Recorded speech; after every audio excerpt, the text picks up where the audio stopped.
ओम शांति। 30/11/2023 के साकार अनमोल धारणा युक्त मधुर महावाक्य हैं। मीठे बच्चे, तुम्हें रूहानी पंडा बन यात्रा करनी और करानी है। याद ही तुम्हारी यात्रा है। याद करते रहो तो खुशी का पारा चढ़े। क्वेश्चन है, निराकारी दुनिया में जाते ही कौन से संस्कार समाप्त हो जाते हैं और कौन से संस्कार रह जाते हैं? आंसर है, वहाँ नॉलेज के संस्कार समाप्त हो जाते, प्रारब्ध के संस्कार रह जाते हैं। जिन संस्कारों के आधार पर तुम बच्चे सत्युग में प्रारब्ध भोगते हो, वहाँ फिर पढ़ाई का व पुरुषार्थ का संस्कार नहीं रहता। प्रारब्ध मिल गई, फिर ज्ञान खत्म हो जाता है। ज्ञान की प्रारब्ध मिल जाती, ज्ञान खत्म, वो सुख की प्रारब्ध भोगते हैं। गीत रात के राही थक मत जाना। ओम शांति। यहाँ सन्मुख शिव भगवानों वाच्य गीता में दिखाते हैं, श्री कृष्ण भगवानों वाच्य, परंतु श्री कृष्ण तो उस नाम रूप से सन्मुख हो न सके। यह तो सन्मुख कहते हैं निराकार भगवानों वाच्य। श्री कृष्ण वाच्य कहें तो वह साकार हो जाता है। जो भी वेद शास्त्र आदि सुनते और सुनाते हैं, वह ऐसे नहीं कहेंगे कि भगवानों वाच्य, क्योंकि वह साधु संत महात्मा आदि सब साकार में बैठे हैं। और फिर बाप कहते हैं, हे रूहानी राही, रूहानी बाप जरूर रूहों को ही कहेंगे कि बच्चे थक मत जाना। यात्रा पर कहीं थक जाते हैं तो फिर वापस आ जाते हैं। वह है जिस्मानी यात्रा। भिन्न भिन्न मंदिरों में जिस्मानी तीर्थ यात्रा करने जाते हैं। कोई शिव के मंदिर में जाते हैं, वहाँ सब जिस्मानी मंदिरों में जिस्मानी तीर्थ यात्रा करने जाते हैं। कोई शिव के मंदिर में जाते, वहाँ जिस्मानी चित्र रखे हैं भक्ति मार्ग के। सात बुद्धि का योग लगाओ और ज्ञान भी दे देते हैं। तीर्थों पर जाते हैं तो वहाँ भी ब्राह्मण लोग बैठे हैं, कथा कीर्तन करते हैं। तुम्हारी तो एक ही सत्य नारायण की कथा है, नर से नारायण बनने की। तुम जानते हो, पहले स्वीट होम में जाएंगे, फिर विष्णुपुरी में आएंगे। इस समय तुम हो कौन सी पुरी में? ब्रह्मापुरी में। इसको पीहर घर कहा जाता है। शिव बाबा पिता माता पिता हैं, तो इसलिए संगम युग को पीहर घर कहा जाता है। तुमको जेवर आदि कुछ नहीं, क्योंकि तुम पीहर घर में हो। तुम जानते हो, ससुर घर में हमको अपार सुख मिलने हैं। यहाँ कलयुगी ससुर घर में तो अपार दुख है। तुमको तो जाना है उस पार सुख धाम में। यहाँ से ट्रांसफ़र होना है। बाप सभी को नैनों पर बिठाकर ले जाते हैं। दिखाते हैं ना, श्री कृष्ण का बाप उनको टोकरी में बिठाकर उस पार ले गया। तो यह बेहद का बाप तुम बच्चों को उस पार ससुर घर में ले जाते हैं। स्वर्ग में हमारा ससुर घर है, तो शिव बाबा उस पार ससुर घर ले जाते हैं। पहले अपने निराकारी घर में ले जाएंगे, फिर ससुर घर में भेज देंगे। तो वहाँ यह सब पियर घर ससुर घर की बातें भूल जाएंगे। वह है निराकारी पियर घर। परम धाम निराकारी पियर घर है। वहाँ ये नॉलेज भूल जाती है। नॉलेज के संस्कार निकल जाते हैं, बाकी प्रारब्ध के संस्कार रह जाते हैं। फिर तुम बच्चों की प्रारब्ध ही ध्यान में रहती है। प्रारब्ध अनुसार जाकर सुख में जन्म लेंगे। सुख धाम जाना है प्रारब्ध मिल गई फिर ज्ञान खत्म। तो तुम जानते हो प्रारब्ध में हमारी फिर वही एक्ट चलेगी, तुम्हारे संस्कार ही प्रारब्ध के हो जाएंगे। अभी है पुरुषार्थ के संस्कार, संगम युग पर पुरुषार्थ कर रहे हैं और इसकी प्रारब्ध सतयुग में होगी। ऐसे नहीं पुरुषार्थ और प्रारब्ध दोनों संस्कार वहाँ रहेंगे, नहीं, वहाँ यह ज्ञान नहीं रहता। तो यह तुम्हारी रूहानी यात्रा है। रूह परम धाम की यात्रा करती तो यह है रूहानी यात्रा। तुम्हारा चीफ पंडा बाप है, यूँ तो तुम भी रूहानी पंडे बन जाते हो, सबको साथ में ले जाते हो। यह है जिस्मानी पंडे, तुम हो रूहानी पंडे। वह लोग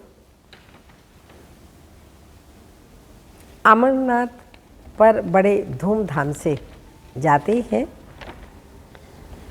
झुंड के झुंड खास अमरनाथ पर बहुत धूमधाम से जाते हैं। बाप ने देखा है, ब्रह्मा बाबा ने देखा है कितने साधु संत बाजे गाजे ले जाते हैं, साथ में डॉक्टर आदि भी ले जाते हैं। रास्ते में तबीयत आदि खराब ना हो, पहले पैदल जाते थे, घोड़ों पर जाते थे, इसलिए बाबा ने कहा डॉक्टर आदि भी ले जाते हैं, क्योंकि ठंडी का समय होता है, कई बीमार भी पड़ जाते हैं। तुम्हारी यात्रा तो बहुत सहज है।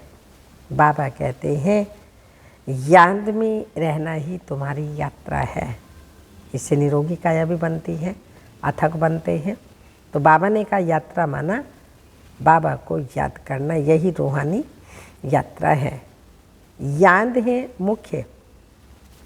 बच्चे याद करते रहे तो खुशी का पारा चढ़ा रहे।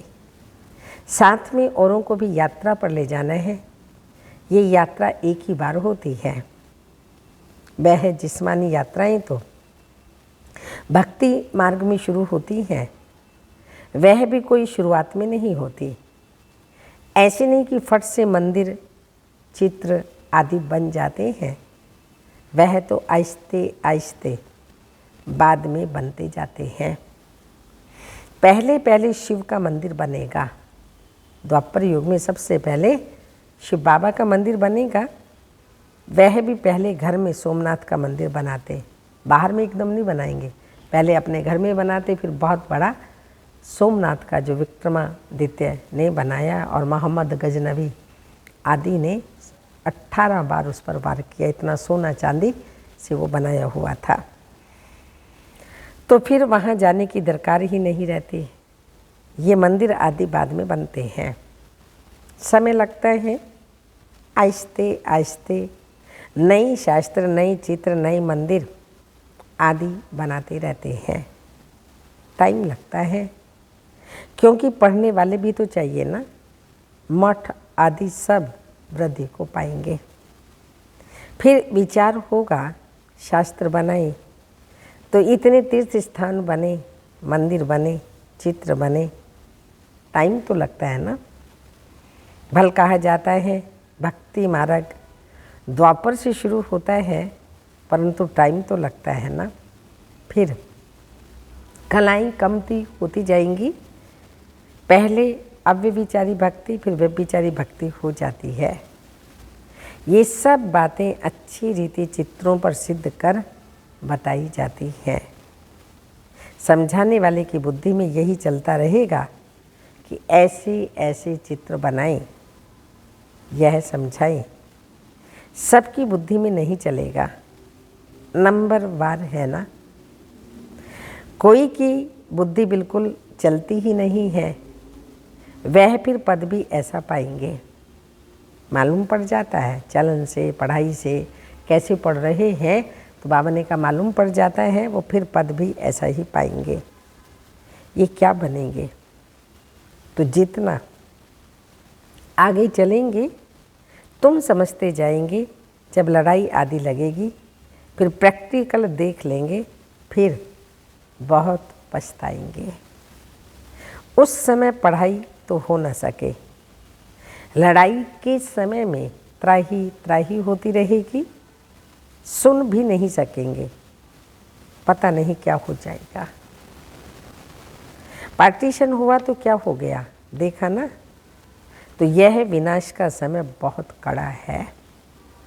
हाँ, बाकी साक्षात्कार आदि बहुत होंगे जिससे जान जाएंगे यह कितना पढ़ा है। जो अभी पढ़ाई कर रहे हैं, टाइम पर पता पड़ेगा कितना पढ़ा कितना नहीं, क्या पद पाएगा। तो बाबा कहते फिर बहुत पछताएंगे और साक्षात्कार होंगे। देखो तुमने पढ़ाई छोड़ दी, तब यह हाल हुआ।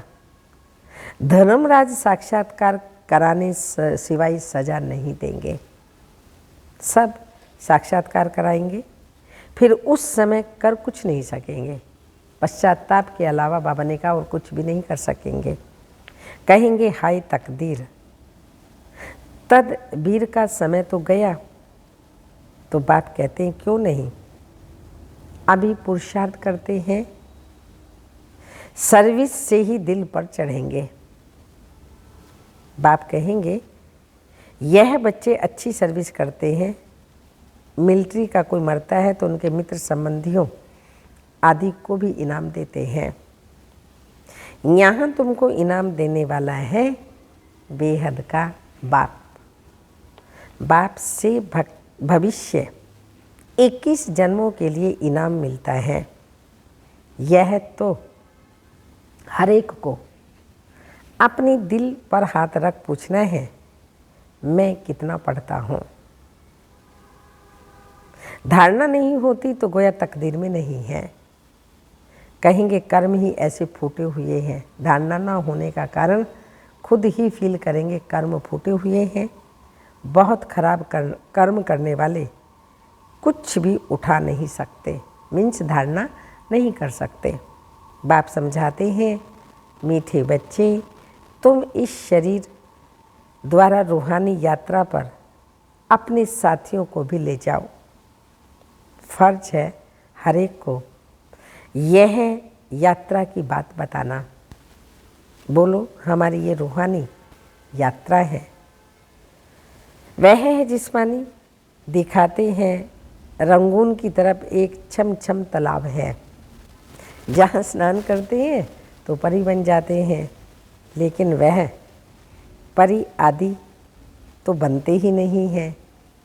यह है ज्ञान स्नान करने की बात, जिससे पवित्र परी बन जाते, जिससे तुम फिर बहिष्ठ की बीवी बन जाते हो और ज्ञान योग बल से वैकुंठ में आना जाना तो तुम्हारे लिए कॉमन बात है। बुद्धि द्वारा ज्ञान योग बल से सत्युग में, परम धाम में, सूक्ष्म वतन में आना जाना बच्चों के लिए कॉमन बात है। और ही तुमको रोका जाता है घड़ी घड़ी ध्यान में नहीं जाओ, आदत पड़ जाएगी। तो यह ज्ञान मान सरोवर है।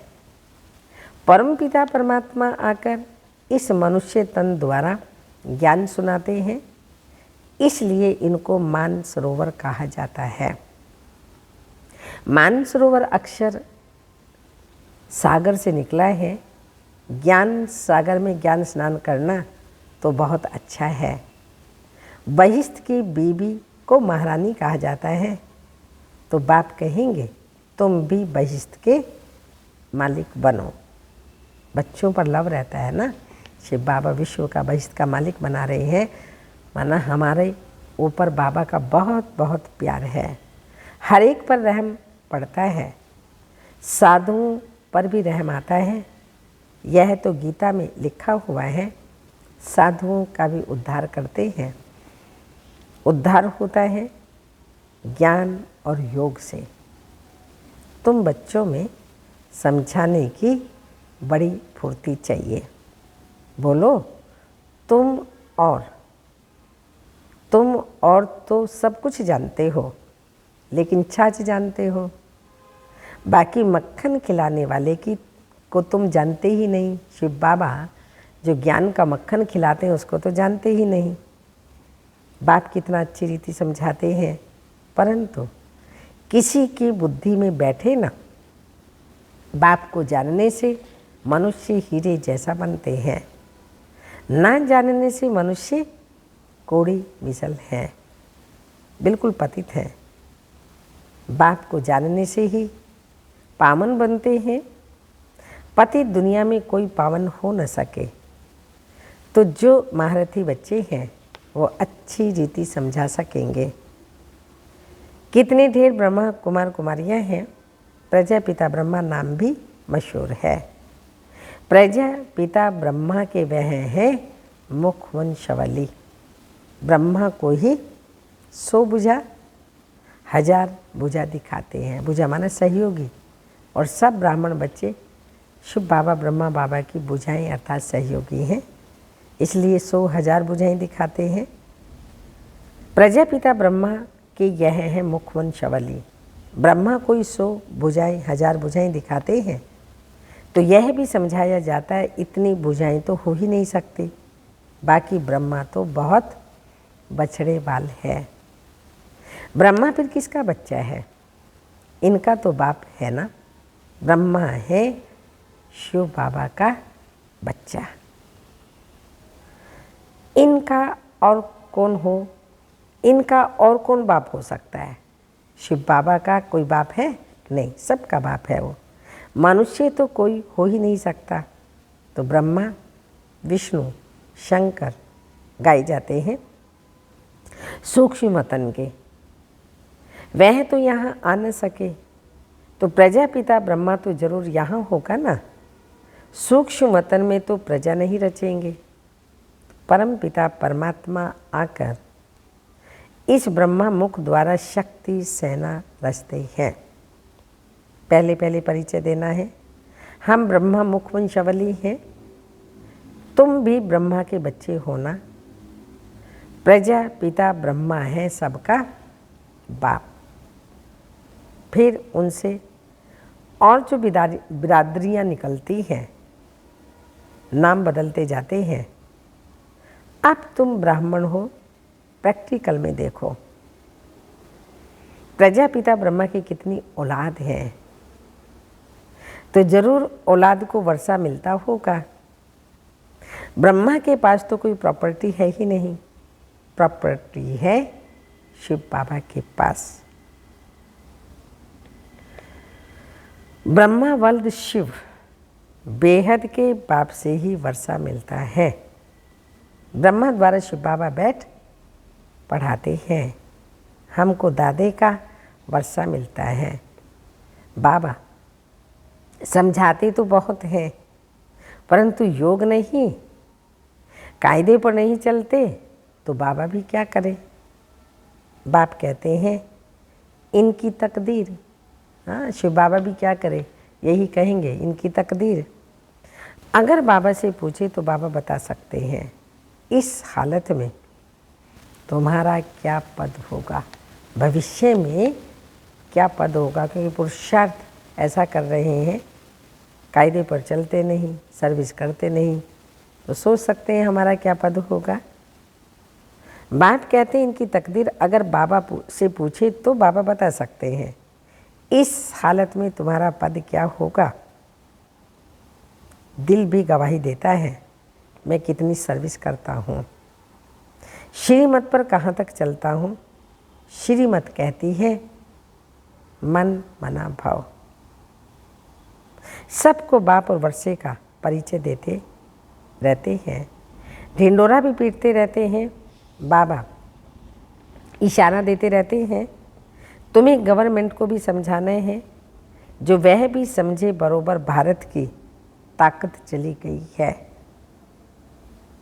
परमपिता परमात्मा सर्वशक्तिमान से योग है ही नहीं। इनसे तुम योग लगाते हो तो एकदम विश्व के मालिक बन जाते हो। माया पर भी तुम जीत पहनते हो। गृहस्थ व्यवहार में रहते माया पर जीत पानी है। हमारा मददगार बाप है। कितना समझाया जाता है तो धारणा करनी चाहिए ना। बाबा ने समझाया धन दिए धन ना खूटे। ज्ञान धन ऐसा है जितना दान करते रहेंगे उतना बढ़ेगा। ये धन खूटता नहीं है। सर्विस करेंगे तब बाबा के दिल पर चढ़ेंगे, नहीं तो इम्पॉसिबल। इसका मतलब यह नहीं कि बाबा प्यार नहीं करते, बाबा प्यार सर्विस एबल को ही करेंगे। मेहनत करनी चाहिए। सबको यात्रा लायक बनाते हैं मन मना भाव। तो यह है रूहानी यात्रा। मुझे याद करो तो तुम शिव बाबा को याद करें तो बाबा कहते हैं तुम मेरे पास पहुंच जाएंगे। शिवपुरी में आकर फिर विष्णुपुरी में चले जाएंगे। यह बातें सिर्फ तुम बच्चे ही जानते हो। कोई और मन मना भाव का अर्थ समझाते नहीं। पहले बाबा ने कहा पढ़ते तो बहुत है, बाप महामंत्र देते हैं। कौन सा? बाबा का महामंत्र कौन सा है? मुझे याद करो तो तुम विक्रमाजीत बन जाएंगे। बाबा को याद करेंगे तो विक्रमाजीत बन जाएंगे। अच्छा, मीठे मीठे सिक्की लदे बच्चों प्रति माता पिता बाप दादा का याद प्यार। Good morning, diamond morning. रूहानी बाप के रूहानी बच्चों को नमस्ते। हम रूहानी बच्चों की रूहानी माता पिता बाप दादा को याद प्यार। गुड मॉर्निंग, डायमंड मॉर्निंग, ओम नमस्ते। धारणा के लिए मुख्य सार है ज्ञान स्नान करना है, प्यार से सर्विस कर, बाप के दिल तख्त पर बैठना है। पुरुषार्थ के समय में अलबेला नहीं बनना है। संगम युग पुरुषार्थ का समय चल रहा है, कहीं भी कोई भी प्रकार से अलबेला नहीं बनना है। सेकंड पॉइंट, बाप की पलकों पर बैठ कलयुगी दुनिया से सुखधाम चलना है, इसलिए अपना सब कुछ ट्रांसफ़र कर देना है। सतयुग के लिए सब कुछ ट्रांसफ़र कर देना है। वरदान, जीवन में दिव्य गुणों के फूलों की फुलवारी द्वारा खुशहाली का अनुभव करने वाली एवर हैप्पी भाव। स्पष्टीकरण, सदा खुशहाल अर्थात भरपूर संपन्न। पहले कांटों के जंगल में जीवन थी, अभी फूलों की खुशहाली में आ गए। सदा जीवन में दिव्य गुणों के फूलों की फुलवारी लगी हुई है, इसलिए जो भी आपके संपर्क में आएगा उसे दिव्य गुणों के फूलों की खुशबू आती रहेगी और खुशहाली देख कर के खुश होंगे, शक्ति का अनुभव करेंगे। खुशहाली औरों को भी खुशहाली बनाती है और खुशी में लाती है, इसलिए बाप कहते हैं कि हम एवर हैप्पी हैं। स्लोगन, मास्टर सर्वशक्तिमान वह है जो माया के बुद्ध बुद्धों से डरने की बजाय उनसे खेलने वाले हैं। मास्टर सर्वशक्तिमान वह है जो माया के बुद्ध बुद्धों से डरने के बजाय उनसे खेलने वाले हैं। अव्यक्त इशारा,